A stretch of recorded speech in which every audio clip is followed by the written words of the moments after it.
ক্ষুব্ধ বিশালগড় মহকুমার শাসক অফিসের খাদ্য দপ্তরের অধীনে থাকা খাদ্য গুদামের শ্রমিকরা।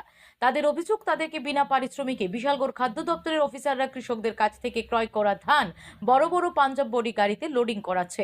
তাদেরকে এই কাজের কোনো মূল্য দেওয়া হচ্ছে না। তারা খাদ্য গুদামে কাজের হাজিরা পায়, ধানের লোডিং এ কোনো হাজিরা নেই। গতকাল থেকে শুরু হয়েছে বিশ্রামগঞ্জ আদিবাসী কলোনি এলাকার গোডাউনে কৃষকদের কাছ থেকে ধান ক্রয় করা। গতকাল বিহারি শ্রমিকদের এই কাজে নিয়োগ করা হয়েছিল।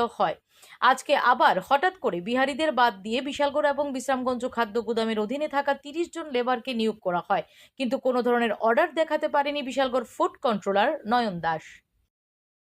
বক্তব্য দিতেন না, শুনেন না না না না শুনেন, একটা বিষয় আছে, আমরা তো ফুড কন্ট্রোলার বিশালগড় সাব ডিভিশনের ফুড সেকশনের। আমার কথাটা বুঝেন। গতকাল বিহারি শ্রমিক নিয়োগ করা হয়েছে স্থানীয়দের বঞ্চিত করে, বিষয়টা কি? স্থানীয় বলতে আপনারা গোডাউনে যে বিশ্রামগঞ্জ এবং বিশালগড় যে সমস্ত মানে লেবাররা আছে, যারা সবসময় আপনাদের গোদামের মাল টানে, তাদেরকে বঞ্চিত করে বিহারিদের নিয়োগ করা হয়েছে। স্থানীয়রা ক্ষুব্ধ। এই বিষয়ে আপনি ফুড কন্ট্রোলার হিসাবে কি বলবেন? আমার কাছে ইনস্ট্রাকশন আছে উপর থেকে, হ্যাঁ, যে মানে আমাদের গোডাউনের শ্রমিকরা মানে গোডাউনে রেখা বেশিরভাগ বাইরের শ্রমিকরা এবারের লেগে। কেন যে মানে সরকার যেদিন থেকে ধান ক্রয় শুরু করেছে, এই আপনাদের গোডাউনের শ্রমিকদের ইয়া করেছে না, এইটা অর্ডার আছে অলরেডি। তো এবার কালকে তাদেরকে নিয়োগ করা হলো, আজকে আবার বিহারিদের বাদ দিয়ে তাদেরকে আনা হচ্ছে। আপনাদের অর্ডার কোথায়? বিহারি শ্রমিক আসবে না না, আপনাদের সর্দার এই ফুডের বিশালগড় ফুডের কতজন আছেন? বিশালগড় আর বিশ্রামগঞ্জে?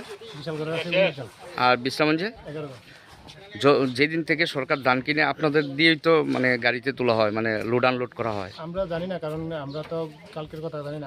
কালকে ফোন করছে যে আজকে লাগবো, আমরা আসি। না না, যেদিন থেকে ধান কিনে আপনারা তো ব্যবহার করছে সরকার, কিন্তু গতকাল তো এই বিশ্রামগঞ্জে উদ্বোধন হয়েছে, বিহারি শ্রমিক নিয়োগ করা হয়েছে। আমরা এমন আসছিল যে এবার আমাদের দিয়ে ধান কিনে হইতো না, মানে আপনারা দিয়ে ধান লোডিং আনলোডিং করতো না, কেরে করা হইতো না, গুডাউনের কাজে হ্যাম্পারিং হয় কারণে। তা আপনারা এবার যে কালকে যে দিয়েছেন, আজকে আবার তুলে আনলো করে আপনারা? আমাদের গুডাউনে মনে করেন কাজ নেই, স্যার তারা রিকোয়েস্ট করছে, এর মধ্যে উপরের আমরা সংগঠনের কথা কইছি, কথা কই তারপরে আমরা আজকে অর্ডার আসেনি প্রত্যেকবার তো বলে অর্ডার করে ফুডের থেকে কবি দিছে না, কোনো কইছে অর্ডার কবি দিব। যদি কোনো অ্যাক্সিডেন্ট হয় আপনাদের? ওইটা তো ওখানে আমরা চল তার লোক কথা হইছে, এটা আজকে দিয়ে দিব। বিশালগড় ফুডের কতজন আছেন বিশালগড় বিশ্রামগঞ্জে? 19 জন। বিশ্রামগঞ্জের 11 জন, আর আমরা বিশালগড়ের 19 জন। সবাই আছেন আজকে আপনি? এই জায়গাটা, এই গোডাউনটা কোন জায়গাতে? এটা বিশ্রামগঞ্জ। তাহলে বিহারি শ্রমিকরা বাধ্য হয়েছে না?